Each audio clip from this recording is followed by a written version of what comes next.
नमस्कार सखीनो. आजच्या आपल्या कथेला आपण सुरुवात करूया. ती जेव्हा बाहेर येते तेव्हा सगळ्यांनाच पाहून विचारते, मी कशी दिसत आहे? तेव्हा शौर्यच्या तोंडातून निघतं, खूप सुंदर. ओवी तर म्हणते, जेव्हा भावाने सांगून दिले की तू सुंदर दिसत आहेस तर मग आमची काय लायकी तुम्हाला काही बोलण्याची? असे बोलून ती हसत तिकडनं निघून जाते. तिच्या मागोमागच सगळीजणं निघून गेलेली होती. सई आता परत चेंजिंग रूमकडे जाताना म्हणाली, मी ड्रेस चेंज करून येते. शौर्यने तिचा हात पकडून तिला थांबवत म्हटले, काही गरज नाही आहे, मी पेमेंट केली आहे, तू हाच घालून राहा आणि ये. असे बोलत त्याने तिला खूप साऱ्या शॉपिंग्स बॅग दिल्या. सईने आश्चर्यचकित होत विचारले, हे काय आहे शौर्य? शौर्य म्हणाला, तुझ्या शॉपिंग बॅग्स आहेत. आज जरा जास्तच शॉपिंग झाली आहे, आता चल. सई म्हणाली, पण मी एवढी शॉपिंग केलीच नाही आहे. तर शौर्य म्हणाला, हो मला माहिती आहे, तू स्वतःहून काही घेतच नव्हतीस, म्हणून मी विचार केला की मीच तुझ्यासाठी काहीतरी घ्यावं, बस इतकंच. पण सई म्हणते, पण बिन काही नाही, मी ऐकणारच नाही आहे तुझं, समजलं ना? गुपचूप याला माझ्याकडून दिवाळीची भेट समजून ठेवून घे. तोपर्यंत सगळे तिथे आलेले होते. तर मिस्टी म्हणाली, दादा मी चालून चालून थकले आहे यार, चला ना काहीतरी खाऊन घरी जाऊ, मग आराम करूया. तिचे बोलणे ऐकून सगळेच त्याच मॉलच्या एका रेस्टॉरंटमध्ये गेले. सगळेच खात खात आता गप्पा मारू लागले, एकमेकांना खरेदी केलेल्या गोष्टी दाखवू लागले. तेवढ्यातच संजना त्याला त्याचे गोल्डन कार्ड परत करत म्हणाली, दादा हे घे रे तुझे कार्ड, आम्हाला खरंच खूप मजा आली ते शॉपिंग करून, ते तुझ्याचकडे ठेव. शौर्य म्हणाला, तुला दुसऱ्या एखाद्या दिवशी काही खरेदी करायची इच्छा झाली तर यातून खरेदी कर. संजना म्हणाली, दादा जर मला काही खरेदी करायची इच्छा झाली ना तर मी तुझ्याकडून मागून घे, पण आता तू हे ठेवून घे. शौर्य म्हणतो, जर मी कधी कामानिमित्त बाहेर गेलो तर तू कशी मागणार आहेस? एक काम कर, तू याला माझ्याकडून भाऊबीजची भेट समज, ओके? मग तर तुला हे ठेवायलाच काही अडचण नाही ना? हो ओके, पण मी भाऊबीजेच्या दिवशी तुला सोडणार नाही आहे, ठीक आहे का? शौर्य म्हणतो की हो ना, ठीक आहे. त्यानंतर सगळे घरी परत आले. घरी येता येता त्यांना खूप उशीर झाला होता. संपूर्ण देशमुख विला दिव्यांनी आता उजळून निघाला होता. जे तसे आत आले, अंजनीजी, कीर्तीजी, प्रेरणाजी आणि प्रियंकाजी त्यांच्यावर डाफरल्या. त्याने त्यांच्यावर ओरडत म्हटले, तुम्ही लोकांनी वेळ पाहिली आहे का? रात्रीचे 9 वाजत आहेत आणि तुम्ही लोक आता येत आहात. सांगून गेला होतात का की दुपारच्या जेवणापर्यंत येऊ आणि आता आलात? तेवढ्यात बाबा त्यांना थांबवत म्हणाले, अरे ती काही लहान मुलं नाही आहेत जी हरवून जातील. देवाचे आभार माना की ते सुखरूप परत आले आहेत. कीर्तीजीसुद्धा म्हणाल्या, हो आले आहे, आम्ही पण पाहत आहोतच की, पण किती उशीर झालाय हे तुम्ही नाही पाहत आहात का? शोभितजी म्हणाले, आता सोडा, पण बिचारे दमून भागून आलेत आणि तुम्ही त्यांच्यावर विनाकारण डाफरताय. जा मुलांनो, आराम करा, तुमचं जेवण सामान तुमच्या खोलीपर्यंत पोचवले जाईल. ठीक आहे म्हणत आपल्या खोलीत सगळेजण निघाले. खरं तर ते जेवल्यानंतर मॉलमध्येच फिरत होते. तिथे जिम, क्लब, बॉक्सिंग सेंटर होते, जिथे मुलं मुली आपल्या ताकदीची कमाल दाखवत होते. त्यानंतर सगळेच तिथे खूप प्रकारचे गेम्सही खेळत होते, ज्यामुळे थकले होते. सई उठली, तिने आपल्या अवतीभोवती पाहिलं तर तिच्या बाजूला एक कॉफी ठेवलेली होती आणि सोबतच एक गुलाबाचे फुलही होते, जे दिसायला खूप सुंदर होते. तिने आपल्या बाजूला पाहिले, तन्वी तिच्या शेजारी नव्हती. तिला वाटले कदाचित ही कॉफी तिनेच ठेवली असावी. सई म्हणाली, तन्वीची दिवाळीची भेट देण्याची छान पद्धत आहे. असं बोलून तिने कॉफी उचलली तर त्याच्याखाली एक पत्र ठेवलं होतं. तिने पत्र उघडून वाचलं. हॅपी दिवाळी. मी पूर्ण प्रयत्न करेल की आजची तुझी ही दिवाळी तुझ्यासाठी एक अविस्मरणीय दिवाळी बनेल. आणि हो, तू झोपलेली असतानासुद्धा खूप सुंदर दिसत होतीस, म्हणून मी तुला त्रास दिला नाही. Good morning sweet heart. पत्र वाचल्यानंतर सई म्हणाली, 2 दिवसात तन्वी माझी किती छान मैत्रीण बनली आहे ना. माझ्यासाठी कॉफीसोबत किती प्रेमाने पत्रही लिहिलं आहे तिने. थँक्यू बोलणे तर बनतंच, असे बोलून ती तयार होऊन खाली आली. खाली सगळीजणं दिवाळीच्या तयारीत व्यस्त होते. कीर्तिजंना जेव्हा सईला पाहिले तेव्हा त्या म्हणाल्या, सई बाळा तू उठलीस? तुला ओवी शोधत होती बघ, ती बागेत आहे. सई ओके म्हणत बागेच्या दिशेने गेली. तिथे पोचताच ती एका व्यक्तीला धडकून पडणारच होती. तितक्यात तिला कोणाच्या तरी मजबूत हाताने पकडलं. सई इतकी घाबरली होती की तिने आपले डोळे बंद केले होते. जेव्हा तिला जाणवलं की ती पडली नाही आहे तेव्हा तिने हळूहळू आपले डोळे उघडले. तिच्या अगदी समोर शौर्याचा हसरा देखणा चेहरा होता. हसण्यामुळे त्याचे खळीदार गाल त्याला आणखीनच आकर्षक बनवत होते. सई शौर्यावरून आपली नजर हटवू शकत नव्हती. शौर्याचीही काहीशी अशीच अवस्था होती. सईचे लाल ओठ त्याला स्वतःकडे आकर्षित करत होते.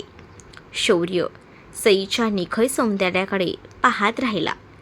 अचानक शौर्यने तिचे ओठ आपल्या ओठांवर टेकवले आणि तिला किस करू लागला. तो तिला खूप मनापासून किस करत होता. ते बागेच्या मागच्या बाजूला होते, ज्यामुळे त्यांना कोणी पाहतही नव्हते. शौर्याने तिला सरळ उभे केले आणि हळूहळू तिच्या कमरेवर हात फिरवू लागला. शौर्याचे ओठ तिला किस करत तिच्या खांद्यांपर्यंत पोहोचले. सई फक्त त्या क्षणाचा आनंद घेत होती. काही वेळाने तिला समजले की शौर्य तिच्यासोबत काय करतोय. तेव्हा तिने शौर्याला धक्का देऊन स्वतःपासून दूर करायचे ठरवले. पण आता खूप उशीर झाला होता. शौर्य स्वतःवरचा ताबा गमावून बसला होता. तो सईला ओढत बागेच्या मागच्या बाजूला शेवटच्या टोकावर घेऊन गेला, जिथे एक ट्री हाऊस होतं. तो तिला आपल्या खांद्यावर उचलून ट्री हाऊसमध्ये घेऊन गेला. आता पोचताच त्याने तिला बेडवर ढकललं. सई पूर्ण ट्री हाऊस पाहत होती. तिला ते सुंदर तर वाटत होतं, पण त्यासोबतच तिला शौर्याची भीती वाटत होती. शौर्य हळूहळू तिच्या जवळ येत होता. तो आणखीनच जवळ आला आणि तिचा हात पकडून किस करत म्हणाला, चल माझ्यासोबत. असं बोलून तो तिला ट्री हाऊसच्या बाल्कनीमध्ये घेऊन गेला. इथे तू बस, मी आता आलो, असे म्हणत त्याने तिला एक छोटंसं किस केलं. त्याच्या गेल्यानंतर सईला खूप एकटं वाटायला लागलं. तिचं मन मेंदू दोन्ही वेगवेगळ्या गोष्टी विचार करत होतं. मेंदू सांगत होता की त्याने येऊ नये आणि मन त्याच्याशिवाय व्याकुळ होत होतं. तेवढ्यात तिच्यावर खूप साऱ्या फुलांचा वर्षाव होऊ लागला. ती गुलाबाची फुले तिने वर पाहिलं तर शौर्य तिच्यावर गुलाबांच्या पाकळ्यांचा वर्षाव करत होता. तो हसत होता. हे सर्व सईला एखाद्या स्वप्नासारखं वाटत होतं. शौर्य जेव्हा हसायचा तेव्हा त्याचे खळीदार गाल तिला आणखीनच आकर्षित करायचे. तो सईजवळ आला आणि म्हणाला, चल. सईचा हात पकडून, चल इथे तुझ्यासाठी एक सरप्राईज आहे, असे सांगून तो तिला आपल्यासोबत घेऊन जाऊ लागला. तो तिला एका रंगीबेरंगी रस्त्याने घेऊन जात होता, जे दिसायला खूप सुंदर होतं. ते लोक जसे जसे पुढे गेले तिथे खूप सुंदर असा सजवलेला पाळणा आणि कारंजे होते. त्याच्याच बाजूला एक खूप सुंदरही गाऊनही ठेवला होता. सईने त्याच्याकडे पाहत म्हटले, शौर्य, हा तोच गाऊन आहे ना जो मी त्या दिवशी मॉलमध्ये पाहिला होता. आणि शौर्यने तिचे बोलणे तोडत म्हटले, आणि तुला तो खूप जास्त आवडला होता, पण तू ते सांगून शकली नव्हतीस, टाळत होतीस. मी कालच बघितलं होतं, तेव्हा तुला हा ड्रेस आवडला होता हे मला समजलं होतं, पण तिने तेव्हा साफ नकार दिला होता. तिला तो आवडला नाही म्हणून तिने सांगितलं होतं, पण शौर्यने तिच्या डोळ्यात पाहिलं होतं की तिला हा ड्रेस खूप आवडला होता, पण ती बोलू शकत नाही आहे. म्हणून त्याने तो ड्रेस आधीच खरेदी करून आपल्या असिस्टंट रोहण्याला सांगून आपल्या खोलीत ठेवायला सांगितला होता. शौर्यने सईला म्हटलं, आता जा चेंज करून ये आणि मलाही दाखव की हा ड्रेस तुझ्यावर कसा दिसतो येतो. ती गोष्ट तर एकच झाली. शौर्य पुन्हा तिचे बोलणे तोडत म्हणाला. शौर्य म्हणतो, बिलकुल नाही, खूप गोष्ट वेगळी आहे. माझ्या म्हणण्याचा अर्थ असा आहे की हा ड्रेस तुझ्यासाठी बनला आहे, ज्यामुळे या ड्रेसचे सौंदर्य वाढेल. तू या ड्रेसमध्ये खूप सुंदर दिसशील. आता जा आणि लवकर चेंज करून ये, असे सांगून त्याने एका बाजूला इशारा केला. तिथे आधीच शौर्यने सईसाठी चेंजिंग रूम तयार केला होता, जेणेकरून ती आरामात कपडे बदलू शकेल. काही अर्ध्या तासानंतर सई परत आली. ती खूप सुंदर दिसत होती. शौर्यने तिला आपल्याजवळ ओढले आणि फुलांच्या मध्ये बसवले. फुलांपासून काहीतरी बनवू लागला. ते बनवून झाल्यानंतर त्याने सईला दाखवलं. तो फुलांचा बनवलेला एक मुकुट, ताज शौर्यने सईच्या डोक्यावर ठेवत म्हटलं, आज तुझ्या या सौंदर्यामुळे या दोघांचेही म्हणजेच मुकुटाचे सुद्धा आणि ड्रेसचे सुद्धा सौंदर्य 10 पटीने वाढले आहे. सईने हसत म्हटले, माझ्यामुळे नाही, हे स्वतः इतके सुंदर आहेत म्हणून ते मी सुंदर दिसत आहे. शौर्यने सईच्या बोलण्यावर काही उत्तर दिलं नाही. फक्त तिचा हात पकडून तिला बागेतील फुलांच्या पाळण्यावर बसवले आणि विचारले, कसे वाटले हे सगळे? खूप सुंदर. असे वाटते आहे जणू मी कोणी राजकुमारी आहे, राजवाड्यात राहत आहे. बिलकुल तशीच फिलिंग येते बघा मला. असे बोलून ती त्याच्याकडे पाहू लागली. शौर्यही म्हणाला, तू राजकुमारीच तर आहेस, माझी राजकुमारी. तो सईला प्रेमाने निहारत होता. तेवढ्यात त्याने विचार केला की या सुंदर क्षणाला अविस्मरणीय बनवण्यासाठी तिचा एक फोटो घेतला पाहिजे. त्याने आपला फोन काढला आणि कॅमेरा उघडून सईला आपल्याकडे पाहायला सांगितलं. सई जशी वळली त्याने तिचा एक खूप गोड आणि सुंदर फोटो काढला. सई पटकन पाळण्यावरून उठली आणि म्हणाली, फोटो कसा आला आहे मला दाखवा, मला दाखवा. असे बोलून ती शौर्याचा फोन घेऊन फोटो पाहू लागली. मग म्हणाली, तुमच्या फोनचा कॅमेरा तर खूप छान आहे. असे बोलून ती त्याच्याच फोनने फोटो काढू लागली. शौर्य फक्त तिच्याकडेच पाहत राहिला. खूप सारे फोटो घेतल्यानंतर ती म्हणाली, इतके फोटो पुरेसे आहेत, तुम्हीही माझ्या फोनवर सेंड करून द्या. तुमचा नंबर मी यात सेव्ह केला आहे, ठीक आहे? वेळ किती झालाय? असे बोलून तिने वेळ पाहिली तर ती जवळजवळ ओरडतच म्हणाली, ओ हो माय गॉड, संध्याकाळचे 5 वाजलेत. आपण किती वेळापासून इथेच आहोत, चला निघूयात. सगळे आपल्याला शोधत असतील. असे बोलून ती शौर्याचा हात पकडून त्याला बाहेर घेऊन जाऊ लागली. शौर्यही हसत तिच्याकडे पाहत होता. तिच्याकडे नाही तर आपल्या हाताकडे, ज्याला सईने पकडले होते. ते लोक त्याच रंगीबेरंगी रस्त्याने परत विलाकडे गेले. घराच्या आत पोचताच त्यांनी पाहिले की संपूर्ण घर खूप सुंदर सजवलेले होते. पुढे वाढलेच होते की अथर्व त्यांना पाहत म्हणाला, कुठे होतात तुम्ही दोघं? आम्ही दोघं फक्त फिरायला गेलो होतो, दुसरं काही नाही. शौर्य म्हणाला, फिरायला गेला होता तेही सईजींसोबत एकट्यात? आम्हाला तर आजपर्यंत कधी विचारलंही नाही. तर शौर्य त्याला म्हणतो, अथर्व तुला नाही वाटत का तू जरा जास्त बोलतोय असं? का आपल्या भावाची लाईफ सुरू होण्याआधी संपवतोयस? असं बोलून तो त्याच्या खांद्यावर दाब देऊ लागला. अथर्वला आपल्या खांद्यावर खूप तीव्र वेदना होऊ लागल्या. त्याने शौर्याचा हात हटवट म्हटलं, काय करतोयस यार दादा तू, मला दुखतंय ना. शौर्याने सईकडे पाहिले, ती त्याच्याजवळ नव्हतीच. तिने आपल्या अवतीभोवती पाहिले तर ती आरवजवळ बसून त्याच्याशी गप्पा मारत होती. तो तिच्याजवळ गेला. मित्रा, आपण दिवाळीचे फटाके कधी फोडायला जाणार आहोत? असे बोलून तो आपल्या हातात पकडलेल्या फटाक्याकडे पाहू लागला. रात्र झाल्यानंतर तू जितके हवे तितके फटाके फोड, असं सई म्हणाली. आरवही ओके म्हणत तिथून निघून गेला. त्याच्या गेल्यानंतर सईला तन्वीची आठवण आली. ती सकाळपासून तिला दिसलीच नव्हती. तशीही दिसणार कशी? पहिली गोष्ट म्हणजे ती सकाळी उशिरा उठली आणि दुसरी गोष्ट, जेव्हा तिने कीर्तिजींना विचारले तेव्हा त्यांनी तिला बागेचा रस्ता दाखवला आणि तिथे तिला शौर्य मिळाला. आणि मग ती विचार करू लागली की अशा प्रकारे ते एकमेकांना धडकले आणि मग त्यांचे ते किस विचार करून सई लाजू लागली.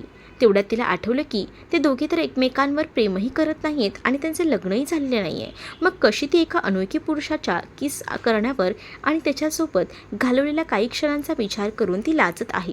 तिने तर शौर्याला थांबवायला हवे होते, पण तिने थांबवले नाही. तिला तिच्या गावातील एका नैना नावाच्या मुलीची आठवण आली की अशा प्रकारे एका श्रीमंत मुलाने तिला आपल्या प्रेमाच्या जाळ्यात अडकवून प्रेग्नंट केलं होतं आणि जेव्हा लग्नाची वेळ आली तेव्हा त्याने हात झटकले होते. कुठे शौर्यही तिच्यासोबत असं करणार नाही ना, हे विचार करत होती ती. तिला तिच्या कमरेवर कोणाचे तरी थंड हात जाणवले. तिने आपल्या मागे पाहिले तर तो तिसरा कोणी नव्हता तर शौर्यच होता, जो तिला कमरेतून पकडून हसत पाहत होता. तिने आपल्या कमरेवरून शौर्याचा हात हटवत म्हटले, ते मला काही काम आहे. शौर्य तिला ओढून आपल्या मिठीत घेतो आणि खूप मादक आवाजात बोलतो, सर्व तुझं काम माझ्यापासूनच सुरू आणि माझ्यावरच संपतं, माय प्रिन्सेस. असे बोलून तो तिचे ओठ आपल्या ओठात कैद करून घेतो. सई बिलकुल सुन्न झाली होती. तिने शौर्याला धक्का देत म्हटले, हे काय करत आहात तुम्ही? तुमची हिंमत कशी झाली मला स्पर्श करण्याची? तुम्ही माझ्यापासून दूर राहा, समजलं? बघा, मला माहिती आहे तुम्ही खूप श्रीमंत आहात आणि लाखो मुली तुमच्यावर फिदा असतील, पण I am different from other girls. त्यामुळे प्लीज आता माझ्यापासून थोडं अंतरच ठेवा. दुसऱ्या बाजूला अंकुश, आरव बाळा, तुला छोटी आजी बोलवत आहे तुला चॉकलेट देण्यासाठी. चॉकलेटचं नाव ऐकताच आरव चॉकलेट म्हणत पळाला. आरवच्या गेल्यानंतर डॉक्टर स्वराही जाऊ लागली की अंकुशने तिचा हात पकडून तिला घरात घेऊन आला. त्यावर स्वरा म्हणाली, अंकुश तुम्ही आपल्या घरात का घेऊन आलात? सगळे बाहेर आहेत आणि आपण एकटे आत आहोत. सगळे काय विचार करतील? चला ना बाहेर, असे बोलून ती जाऊ लागली. पण अंकुशने तिचा हात घट्ट पकडला. तो खोलीत घेऊन आला. स्वरा म्हणते, अंकुशजी, आपण आपल्या खोलीत का आलो आहोत? चला ना बाहेर, आपली सगळीजण वाट बघत आहेत. तर अंकुश म्हणाला, सगळ्यांची काळजी आहे, पण आपल्या आजारी पतीची काळजी नाही. त्याचं बोलणं ऐकून डॉक्टर स्वरा आश्चर्यचकित झाली आणि त्याच्या कपाळावर हात ठेवत म्हणाली, काय झाले हो तुम्हाला? तुम्ही ठीक आहात ना? स्वराला म्हणतो, अंकुश, तू डॉक्टर आहेस ना, बस इलाज करून टाक ना.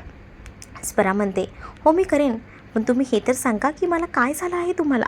आता तुला काय सांगू, असं बोलून तो उदास चेहरा करत दरवाजाकडे गेला आणि तो लॉक करून टाकला. स्वरा त्याच्याजवळ गेली आणि म्हणाली, सांगा ना काय झाले तुम्हाला? तुम्ही पण ना स्वतःकडे लक्षच ठेवत नाही आहे. सांगा ना काय झालं आहे, मी करेन तुमच्यावर इलाज, सांगा. अंकुश म्हणतो, जर माझा इलाज करण्यासाठी तुला जे करावे लागले ते तू करशील? ते कठीण असले तरी तू करशील का? डॉक्टर स्वराने रडवेलेले होत मान हलवली. आता तुला काय सांगू, स्वतःला रोखणं किती कठीण आहे, त्यामुळे सहन होत नाही आहे मला ना ते कसे सांगू तुला? डॉक्टर स्वरा त्याचा हात पकडून म्हणाली, प्लीज सांगा, मला आता खूप भीती वाटते. ते नाही, तू नाही करणार, मी करेन. आता तुम्ही सांगताय का काय झालं आहे? रोमांस लेरिया. तोपर्यंत खूप उशीर झाला होता. स्वरा म्हणाली, ती अंकुशच्या जाळ्यात फसली होती. त्याने डॉक्टर स्वराला बेडवर ढकलले आणि तिच्याजवळ येऊन तिला डीपली किस करू लागला. शौर्याला समजत नव्हते की सईला अचानक काय झाले आहे. काही वेळापूर्वी तर ठीक होती, पण तिच्या बोलण्याने शौर्य थोडा दुखावला गेला होता. तेवढ्यात त्याच्या खांद्यावर कोणीतरी आपला हात ठेवला. त्याने मागे वळून पाहिलं तर दुसरं तिसरं कोणी नसून समीरजी होते, त्याचे बाबा सॅम. असे बोलून गळ्यात पडले होते. त्यांनी त्याला मिठी मारत म्हटले.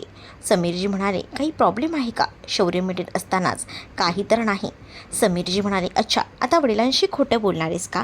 लहानपणापासून ओळखतो तुला, तू कधी उदास असतोस आणि कधी काय इतका मोठा नाही झालायस तू.